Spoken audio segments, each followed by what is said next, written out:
Hey everybody, what's going on? Your girl Babsy, aka the West Indian Governor, aka your neighborhood asshole, about here today. Here today to talk to you about the truth about the Guyanese folks. Now, if you don't know what's going on, let me tell you. I'm doing the truth about everybody and their mother. You understand? Today is about Guyana. And I want you to know that I am not Guyanese. I am actually a Bajan Canadian. I am not trying to be Guyanese. I am just telling y'all about Guyanese people. You understand what's going on here now? Good boo-boo. Now, if you are sensitive and you can't stand jokes, shift from rascal about here, because if you come on my page and tell me about, oh, you're cursing, I'm gonna tell you some nastier fucking words. Lastly, if you don't know that Guyanese people are actually West Indian and actually Caribbean, come off my page and go back to fucking school, because I ain't interested in that conversation with none of one today. You understand what I'm saying? Good. Now, what you need to know about Guyanese people is that I love them. And if you know that of all the places in the world that I've ever been, I always tell you that Guyana has been my most favorite place. So let me get into why I like Guyana the most. First thing, Guyanese people are all about family. They love unity. They have big, huge families, 9 brothers, 10 sisters, 55 cousins. And if you live in North America like me, you will always know that every Guyanese person you ever meet will be related to every other Guyanese person that you've ever met. You understand what I say? Because I don't know, they all related and they love one another. Now, this whole love thing works really, really well for them. That's what makes them so good in relationships. That's why they just hook your ass real quick, because they are the most loving people in relationships, and they are the most willing to do what it takes to make a relationship work. So I know some Guyanese men that will bake some bread that will make Aunt Jemima shame. You understand? I know some Guyanese women that will cut down some trees and be like, hello, not blink twice. But what you need to understand is that Guyanese people are not very forthcoming with their personal information. So there's a very good chance that the Guyanese person that you're in a relationship with could possibly be married back in Guyana. You didn't ask them, so they ain't gonna tell you. But what you need to know is the ones back home know about you. It's just that you ain't know about them. So don't go about saying that Guyanese people tricky. It's just that you ain't upfront and asking what going on upfront. That's why you getting tricked. Understand what going on here? Good. Next thing, what you need to understand is Guyanese people, they don't have no preference when it comes to drinks. Like, yes, they have El Dorado, but they will drink any rascal you give them. Now, a drunk Guyanese person usually ends up being very, very happy. They might hug you. They might be singing all kinds of songs, telling you all kinds of things about them that they wouldn't normally tell you when they're not drunk. So if you want to know stuff about Guyanese people, give them a few drinks. They gonna start talking. You understand? Now, personality-wise, Guyanese people tend to kind of cruise. So this is very, very fucking dangerous. I'm going to tell you why. Because Caribbean people don't understand Guyanese folks. We just curse and make the big confrontation.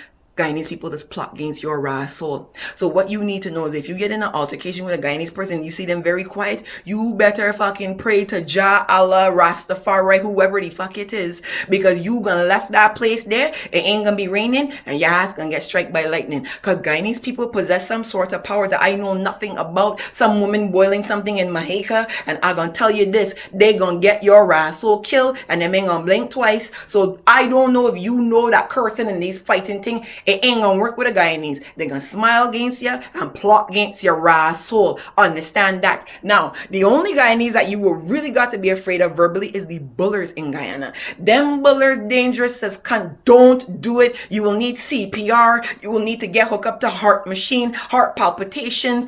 You get epilepsy with a curse out from a Guyanese buller. When them start going in that booger body talk, take off from boat.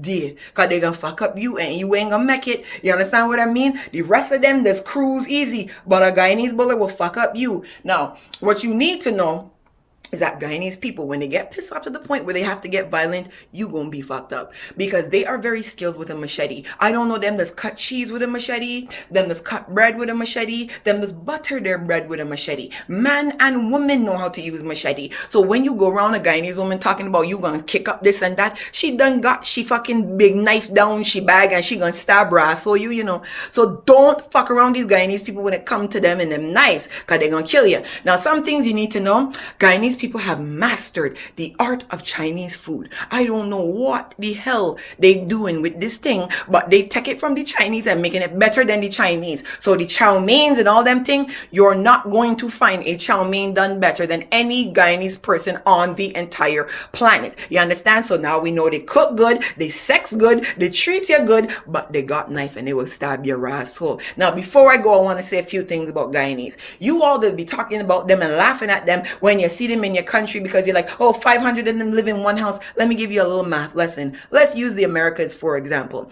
$1 is $200 in Guyana, which means that if a Guyanese person makes $50 for the entire day, how much money is that in Guyana? Can you tell me? $10,000. Now, a person sitting down on a desk in Guyana is probably making between 4,000 to 5,000 Guyanese dollars a week. They come in and stirring concrete and getting how much? 10,000 a day. They sitting all together in one house because what they're doing is they're sending back home their money.